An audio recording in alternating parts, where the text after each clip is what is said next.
દિયોદર તાલુકા પંચાયતની ચૂંટણી રદ થયા બાદ કોંગ્રેસે આક્ષેપ કર્યા છે। બનાસકાંઠા કોંગ્રેસ પ્રમુખ ગુલાબસિંહના ભાજપ પર આક્ષેપ છે। ડરના કારણે ચૂંટણી મોકૂફ રખાયાનો ગુલાબસિંહે આક્ષેપ કર્યો।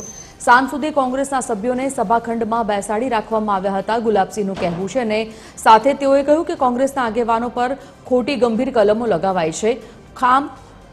ખોટા કામ સામે અમે લડાઈ લડીશું।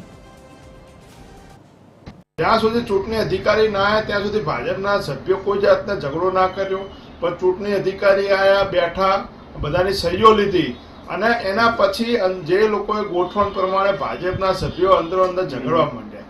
તેમ છતાં ચૂંટણી અધિકારી ઉપર ચાલુ ચૂંટણીમાં ફોન આવતા અને ફોન આવ્યો એટલે તરત એમને ચૂંટણી મોકૂફ છે એમ કહીને પ્રોસિડિંગ લખ્યા વગર ત્યાં મતદાન મથક છોડીને ભાગવાની કોશિશ કરી, ત્યાં ખોટી કલમો લગાવી। ત્યાર પછી હવે અમને એવું લાગે છે પોલીસ પણ કોઈકના દબાણમાં આવીને આ કામ કરી રહી છે।